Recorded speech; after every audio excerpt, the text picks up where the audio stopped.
Welcome to revAMPd, the #1 amputee podcast hosted by an amputee and brought to you by Dilatory Orthotics and Prosthetics in Pittsburgh, Pennsylvania. I'm Brian Mosier, the social media advisor for Dilatory, and I also happen to be a left below knee amputee. Let's get into today's episode.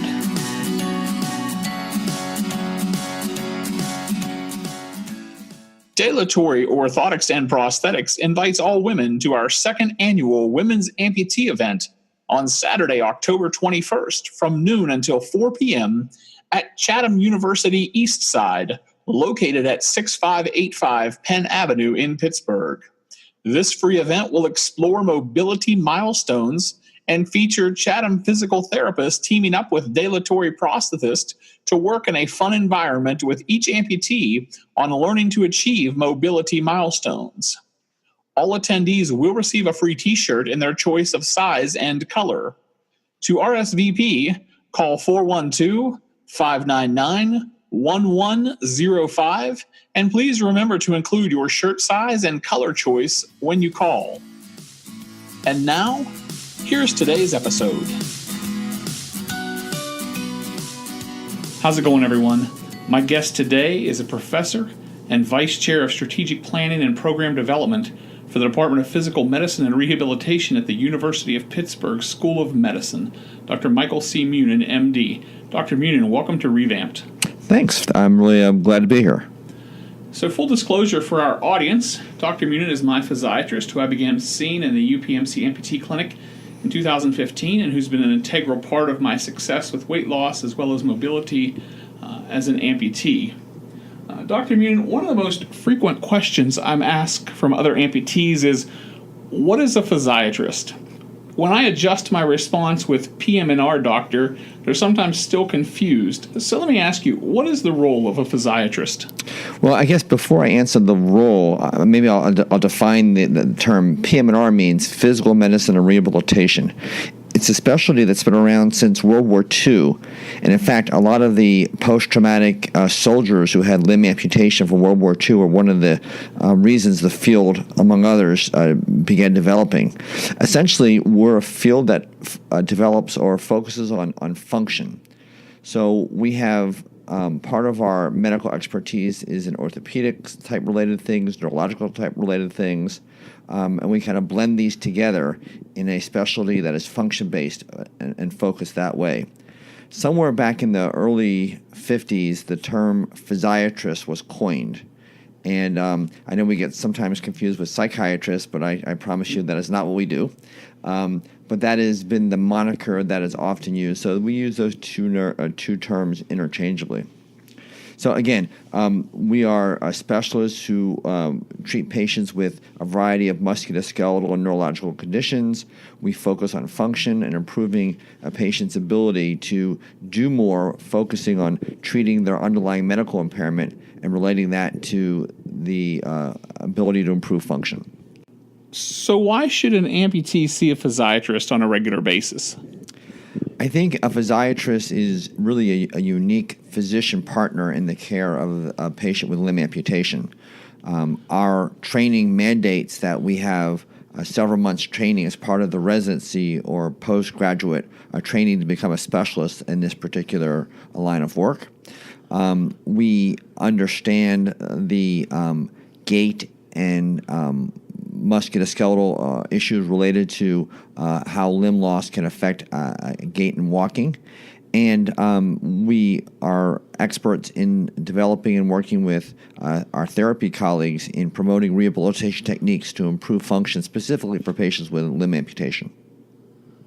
Oh, and not to mention, I guess, we're also experts in pain, and sometimes pain is an issue that many patients have to deal with as they're working through their prosthetic rehabilitation.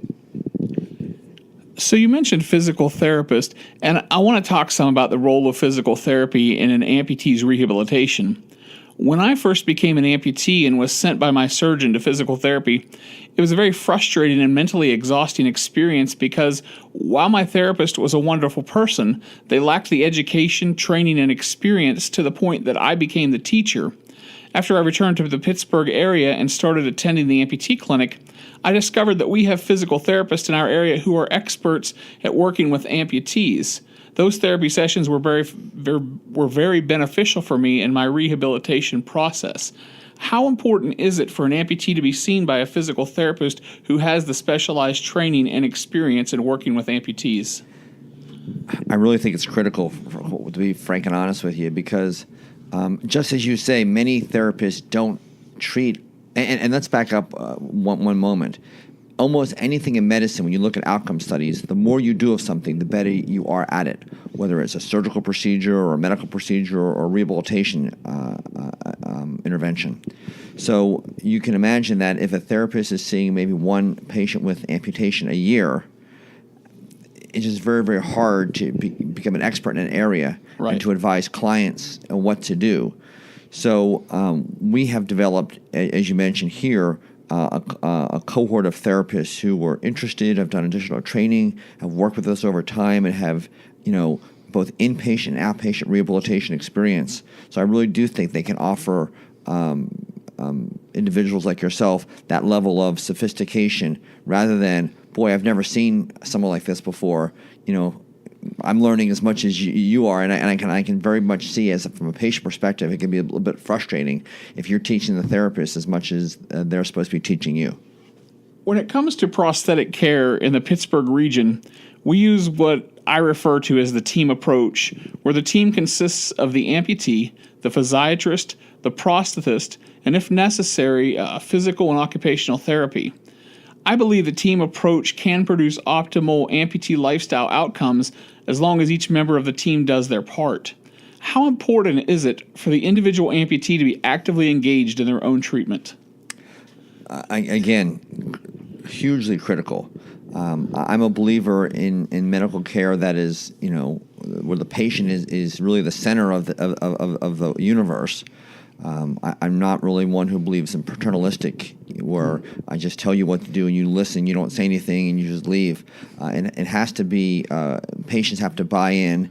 But that said, I think the advantages of what you described, at least in the way we run things here, and many others across the country as well, the VA system, for example, has been pioneers in this as well, is that there's great communication.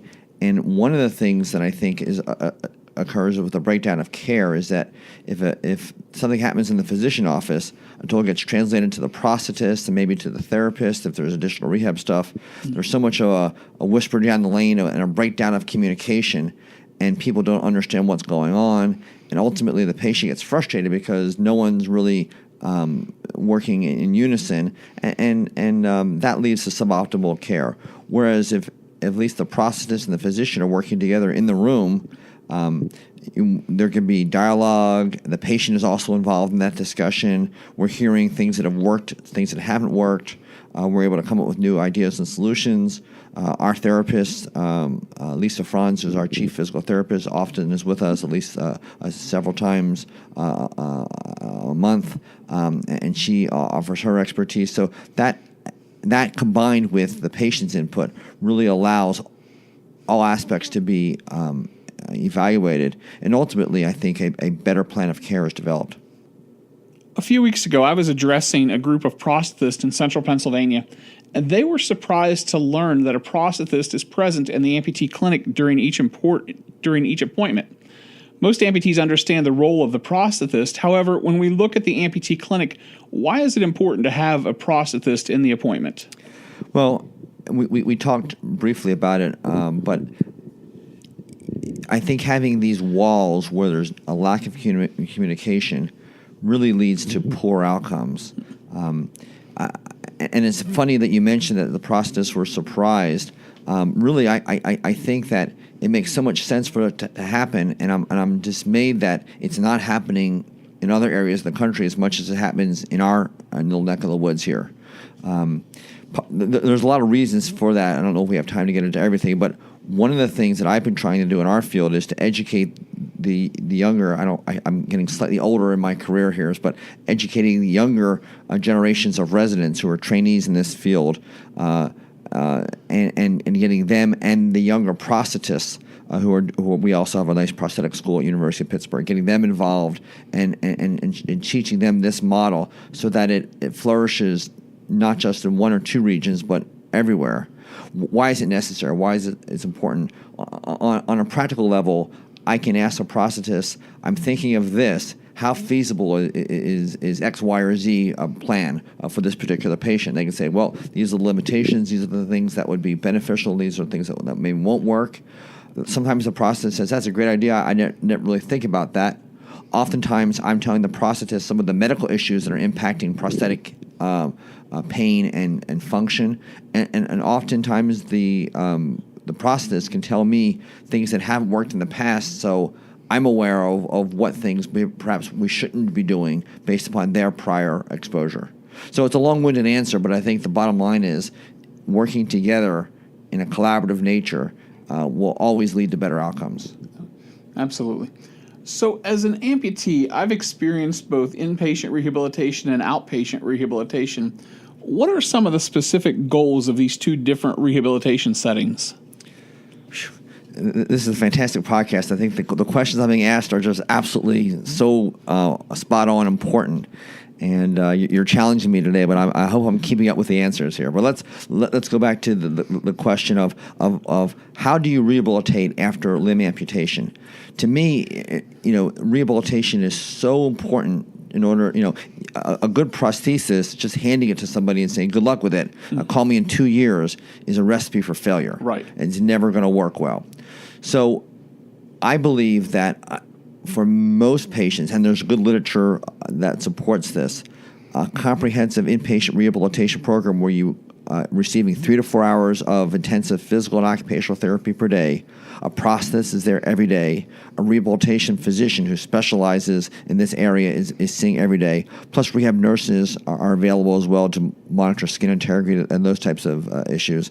Putting it all together, not only addressing the physical, but also the emotional and psychological well-being, getting new habits learned early on in an intensive setting is just absolutely vital for outcomes that will last the patient 20, 30, 40, 50 years of life, depending upon when they become an amputee. Remembering that human nature is such that if you learn bad habits early, it is very hard to unlearn them over time. So if the rehabilitation is suboptimal and you're learning things that are not great, you're getting into bad habits, it is virtually impossible for a patient like that to come and see me a year or 2 or 5 years later and erase that which has been learned incorrectly. So I think this team approach, in my way, also addresses pain, other medical comorbid conditions, and helps getting patients quickly back onto the road to recovery, which is our ultimate goal. When we look at the rehabilitation process, what role does the Amputee Mobility Predictor Assessment Tool, or AmpNoPro, play in the prosthetic rehabilitation process? Well, the AmpPro is a relatively recent tool from the University of Florida. Bob Gainey, I believe, is the person who has developed the tool and has done a very good job with this. I use it in my office for tracking. Many patients come in at a lower level of function but have higher level abilities. And so I can give a gestalt picture of what I think is going to happen. And oftentimes, I've seen enough patients over my career, I'm pretty accurate with it. But to have an additional tool that gives me somewhat of a quantitative assessment as to where they're tracking and how they're improving is very helpful. On a practical end, the majority of patients vary between the K levels of K3 and K2. Now, I don't know how many of the audience members know what the K levels are, but I'll briefly talk about it. Sure. These are the Medicare Functional Classification Guidelines, and there's 4 of them. Depending upon and these are primarily physician-determined K levels. I'm not sure what K means, but that's the letter that was associated with it. So, but the point being is based upon your K level determination, that really gives you a set menu of what can be prescribed. So, for example, if I see you as a patient and I determine you're a K1 amputee, that means that you're only going to use the prosthesis in my assessment for transfers and very short household distances. So and that may be because of your medical illness, other cofactors, etc. If that's what the determination is, the Medicare classification says a lesser degree of prosthetic technology is needed for that level, and that actually is correct. There's nothing wrong with that. That's good, cost-effective care. So that would mean a more narrow, restricted range of prosthetic components and other things that we would give for that particular patient. Conversely, if I say that you're a K3 level, which means you're an independent community ambulator or have that potential to be an independent community ambulator, walking unlimited distances, walking up and down uneven terrain, a different cadence or speed of gait, that opens up a much wider range of prosthetic componentry, often with obviously more expense, but more technology that can be utilized for someone who's of that level of performance. Right. And so the AMPRO seems to do a very good job in giving a quantitative number as to what level on the K scale you fit in. So more than just my experience as a physician who's been doing this for 25 years, I'm able to also give somewhat of a quantitative number to that, and that's useful in this process. Okay. What should a patient expect during their first appointment in the amputee clinic? Well, I can talk to you about what my patients experience. Well, sure. I think that's probably seen in others, but I need to just preface your question in my clinic. So when I first see someone, I take a history. A lot of times there's electronic health records, so I know a lot of what's gone on before. But in your case, you came from out of town. Right. You moved back to our area, so we had to do a review of old records and kind of get you into the computer system as an example and really understand your medical history.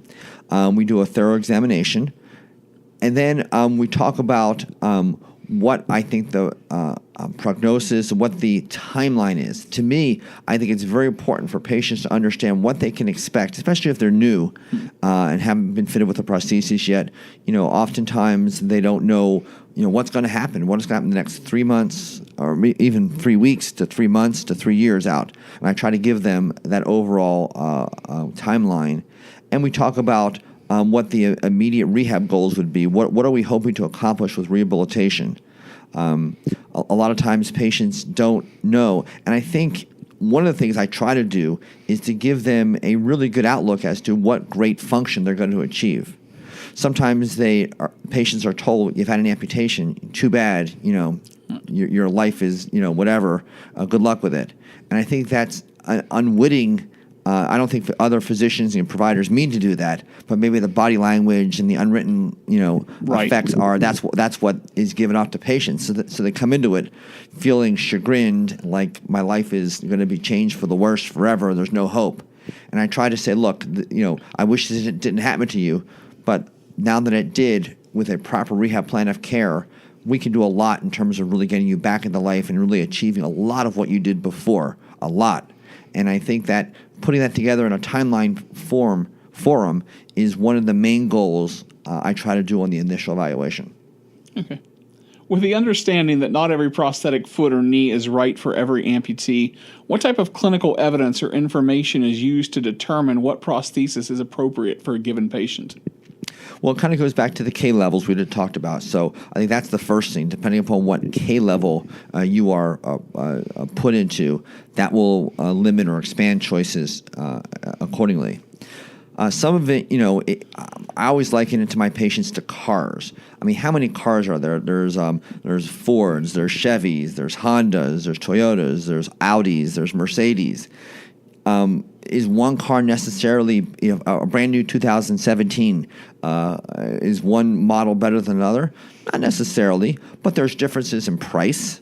There's differences in function. A two-seater Porsche is a very expensive car, but it's a horrible choice for a family of 5. Right. Where are you going to put the kids? Yeah. So you have to look at what the ultimate goals are for that car. Right. Price point, and so. But overall, there are, once you put it down, you can kind of get a list of maybe 3 or 4 choices that would be right for you in terms of a car I'm talking about now. So the same thing is I think relevant to prosthetic componentry and function.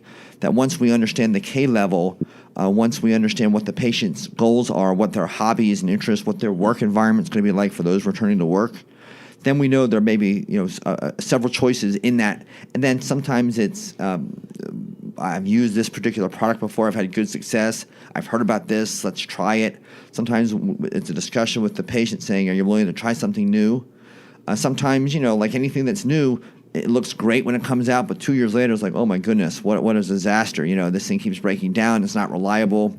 And so sometimes you go with something works. And so a lot of these things are in my my thought process when I prescribe a particular component for a patient.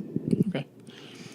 So as you know, and as a large majority of our audience knows, I've lost some weight over the past 18 months. I think when I first saw you in 2015, I don't know that my biggest problem was that I was an amputee as much as my biggest problem was that I weighed almost 500 pounds. How important is it for an obese amputee to commit themselves to losing weight, not just in terms of their overall health and wellness, but also with regard to the rehabilitation process and the ability to obtain a proper fitting prosthesis? Wow, I mean, it's so important, and if you don't mind me talking about you for a bit, sure, absolutely, yes. So when you first saw me in your prior weight, I think you had been fitted with a prosthesis elsewhere. Correct. And came to Pittsburgh with a prosthesis. So you weren't so new, but you were having some issues and wanted to establish care. And I remember, I think you were using perhaps a walker at the time, I believe. Yes, and a wheelchair. And I remember you walked about maybe 10 or 15 feet. You were huffing and puffing. You were sweating. I was worried about your ability to even walk 25, 30 feet. It was so labored. And just as you said, when we talked and we looked, yes, there might have been some prosthetic issues, but that is not what was limiting you. Right. There were just the weight issues and the cardiovascular effects. And so I think, and what was so gratifying with you, and I think you need to take credit for this, is that you developed the motivation with some of the information that we were able to give you to say, I'm going to make a difference in my life. I'm going to change this around.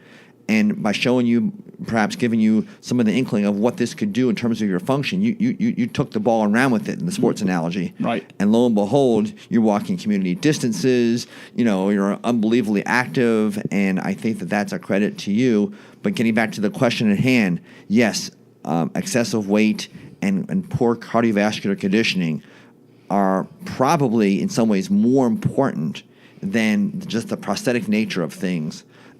Obviously, both are super important, but right. but that other component is so vital to making great outcomes occur with a dedicated prosthetic clinic. Sure. How important is it for amputees to check their residual limb on a daily basis? Very important, because sometimes patients don't have full sensation. Some do, but sometimes those don't. And also the other limb, if they're unilateral, meaning one leg is amputated and one leg is not, checking the other foot, because prevention is so important. We want to nip things in the bud, that if a sore or an ulcer develops, let's get on it, let's get treatment, let's get it evaluated, and let's do preventative action to make it getting worse. And so the same thing happens with the prosthetic side. For the majority of patients on the prosthetic residual limb, if a sore or something develops, it's a mechanical problem, and by bringing it to our attention, we can develop a treatment plan very quickly to get it better. If it's gotten very bad early on, sometimes I'll give patients 3 to 4 or a week holiday off the prosthesis. Let's get it healed up. Let's get it quickly under control, and then we'll get you back onto winning ways once we figure out what caused this. But again, if you don't inspect things, and if we're waiting until the problem has really mushroomed into a very complex complication, that makes it harder for us to quickly turn it around. Okay. I'm a member of several amputee groups on Facebook, and one of my pet peeves is when amputees will post pictures of their residual limb and seek medical advice from those within the group. None of us are doctors, and all of us have different experiences. What one person sees as a heat rash might potentially be something far more serious. With that in mind, if an amputee is having issues with their residual limb, what are some of the warning signs when they know that they should call their doctor? Well, I think there are probably 3 things I would think of. Let's start with the broadest things. If you're starting to feel ill, if you have a fever, you feel malaise, fatigue. Those are sometimes signs of a systemic infection. So if that's happening, you definitely need to seek medical care. So that's number one, especially with a fever. Number two would be if something is more than, let's say, dime size. If anything is bigger than a dime size area, that needs to be assessed and looked at. And then the last thing would be depth. If it's a little bit of the skin is just a little bit dried out or those types of things, I think you can self-administer maybe a moisturizing cream at home or those types of things. But when it starts to go deeper in the skin, and you don't have to be a medical doctor to know that, everybody has had a cut, has an abrasion as a kid. You fall down we all were kids and had these. So you kind of know what's a deeper versus what's not. So if it starts to get deeper and bigger than a dime size, I think that's an area where you need to get help and get assessment. The University of Pittsburgh Medical Center, which we shorten to UPMC, is a teaching hospital, and one aspect of my appointments that I actually enjoy is interacting with the resident doctors. Is there a need today for more physiatrists to specialize in prosthetic rehabilitation as part of their practice? Oh, huge need. And we talked about it briefly earlier in our podcast, but huge need because, I've got hopefully a good 10, 11 years of my career to go before I retire. But who's going to follow in our footsteps? Right. And we need to get that next generation. And another thing that's really key nowadays, and many patients don't realize this, and I'm glad the podcast hopefully will get this message out, is that for the prosthetist to get reimbursed for services they're giving to individuals with amputation, they need specific physician documentation and evaluation. In 10 or 15 years prior, a primary care doctor could just write on a script, evaluation and treat, and just hand it to a patient on a script, give it to a prosthetist, and then that was fine. Right. Nowadays, Medicare and private insurance companies will not accept that. And if there's not specific documentation, and again, this is not meant to be onerous per se, it's supposed to be, look, what is the medical necessity? What is the plan of care? They want to make sure that people are getting the right treatment, and there's nothing wrong with that. Right. But there is a level of documentation that's needed, and really a physiatrist is probably the best medical specialty who understands this and understands what's needed and how to put together this plan of care. So in our residency, our training program, and again, these are physicians who are graduated medical school. They're full physicians. They're licensed, but they're spending additional years learning a specialty, in this case, physical medicine and rehabilitation. And in that, they're getting really great training in how to work with patients who have limb amputation. And what I tell all my residents is that if you go through our program, no matter what, you might want to be more of a pain doctor, but you still could treat patients with limb amputation, right, and do a great job with them. And so we need to get more of our residents well trained and interested in doing so. And I think from, it's interesting from a resident perspective, sometimes they get intimidated. Well, I'll never be, if I don't do this full time, I'll never be good enough. And I think, no, this is where we talked about bringing a process in with you in the office. Right. If you develop those relationships, have a process in the office with you, work as a team, you have the basics. I tell our residents to do a great job and to provide great patient care. But we absolutely need to get more of the Gen X, Gen Y, and millennials. Physicians I'm talking about, right, into this field, because it's going to be a problem 10 or 15 years from now when my generation starts to I don't want to say set off in the sunset. That sounds too macabre, but turns over the reins to the younger generation. Sure. So not part of my original list of questions, but we're doing all right on time. And I want to throw this one. I was recently at the Amputee Coalition's National Convention in Louisville, Kentucky. So we had 1,200 amputees together in one place at one time. And I discovered something, and I realize I've been guilty of this as an amputee. I discovered that a lot of times amputees treat new prosthetic feet and knees like most people treat cell phones. When the new iPhone comes out, everyone wants the new iPhone or the new Galaxy or whatever it may be. How do we educate amputees that just because something is new, and regardless of whether or not insurance would pay for it, that's a whole other conversation. But that aside, how do we convince and educate amputees that just because something's new doesn't mean it's right for them? Wow, another phenomenal insight, and you're exactly right. we all want the iPhone 7, the iPhone 8's coming in the fall. I got to get rid of my. There's nothing wrong with your iPhone 7. It's a great phone. Right. You know, you don't have to ditch it in the trash once the iPhone 8 comes out. Right. Now, you may want that, and that's fine. But you know, we talk about medical necessity. That's the big watchword. What is medically necessary? And again, it gets back to the K levels. And based upon your K level, if you're a higher level, K3, K4, what components and what are we giving you that meet that need? So if it's working well and doing great, that's fantastic. New doesn't always necessarily mean better. Remembering that there's also a business to prosthetics, and the companies, there's 3 or 4 or 5 main manufacturers, and their job, like any manufacturer, is to sell product. Right. And so sometimes there's a marketing component to that, and sometimes the marketing is not really in line with the medical need and the true medical outcomes. Right. And that's not just prosthetics. Any industry is kind of like that. Absolutely. And so, you know, but there are every so often breakthrough changes in technology, and I'll give you a couple of, you know, in my career. So Sure. when I started when I was a resident, this was my first prosthetic clinic as a resident. Training was probably 1989, 1990 with Victoria Gaspar. She's since passed away, but she was a phenomenal teacher and a mentor to me in my training.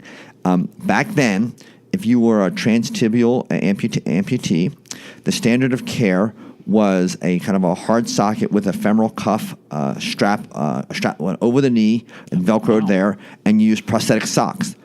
Cushion liners weren't invented then. Oh, wow. There were no cushion liners. So that was standard of care. And then in the early 90s, like 4 or 5 years later, cushion liners came out. And that was revolutionary. That you didn't have to have just these cotton socks next to the skin touching the socket. You actually have this roll-up silicone liner to better dissipate forces, to protect the skin better, and then it can be attached to either a suction system or a locking pin system and get rid of this more clunky Velcroed strap that's strapped across the knee. And that was all we had back then. So that's just as a quick example of a radical. So anybody at that point on the femoral cuff, we converted almost everybody over to these other designs because the technology was so much better than what we had. Right. So I think, getting back to your question, when there are these game changer technologies, we want to make sure we're bringing them in.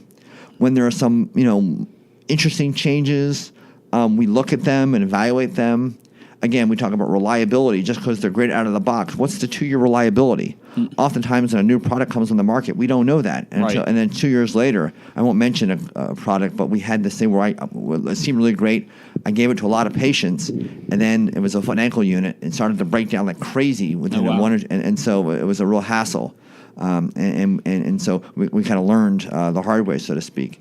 So I guess to answer your question, the issue I just would say is technology is a fluid process. Just because something's 1 or 2 years old doesn't mean it needs to be thrown away when something new and shiny gets there. We need to assess whether or not it really brings something novel, what its reliability, what its cost structure is, and does it meet the patient need. And then, you know, if it really is something that's so important, we ought to be advocating for it. But if it's just something that's shiny and new, we need to think about, just like the iPhone, you know, you don't trust your iPhone 7 necessarily the day the iPhone 8 comes to market. Right.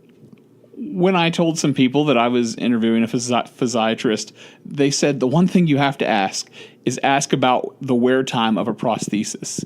A lot of amputees get very confused about how long they should wear their prosthesis during the day. When I tell people that I wear mine for 20 hours every single day, they just kind of look at me bewildered. But that's what works for me.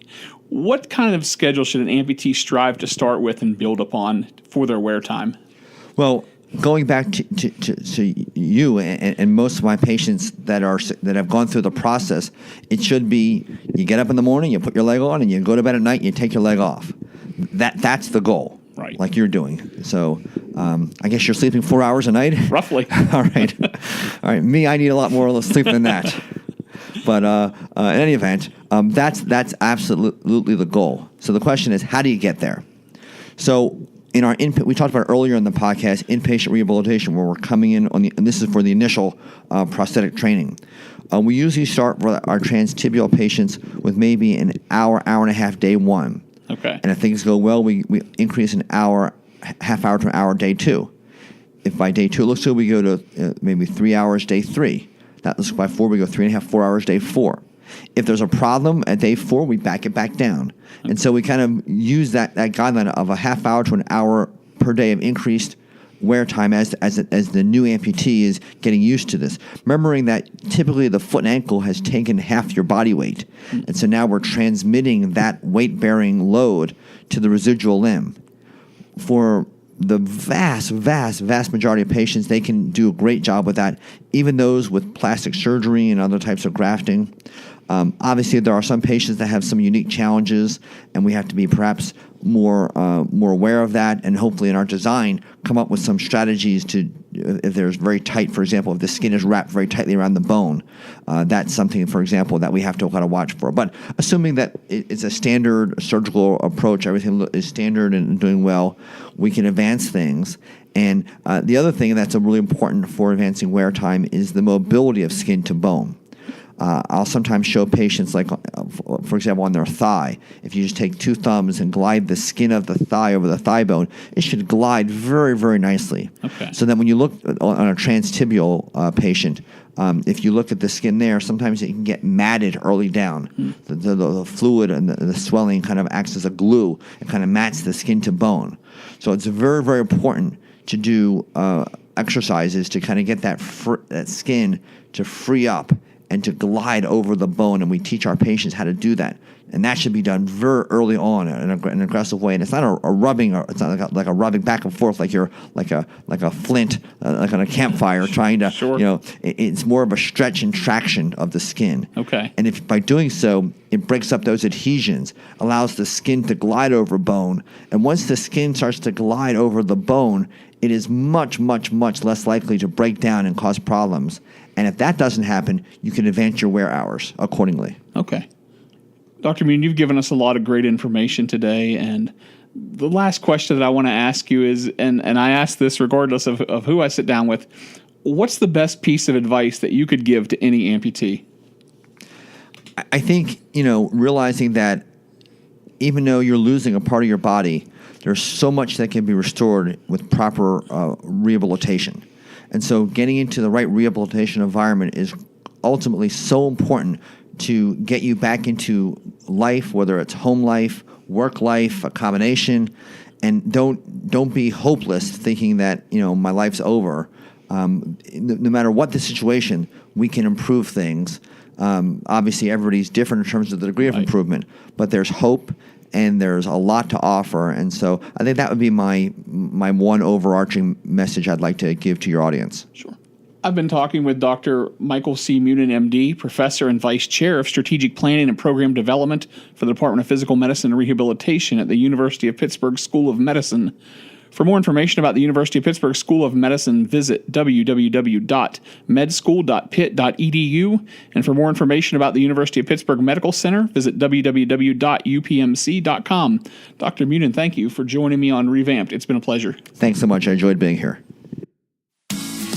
You've been listening to revAMPd, the #1 amputee podcast hosted by an amputee and brought to you by Dilatory Orthotics and Prosthetics in Pittsburgh, Pennsylvania. If you've enjoyed today's episode, leave us a review on iTunes or give us a like on Facebook. I'm Brian Mosier. I invite you to visit our website, www.revampedpodcast.com, and connect with us on Facebook at revAMPd Podcast.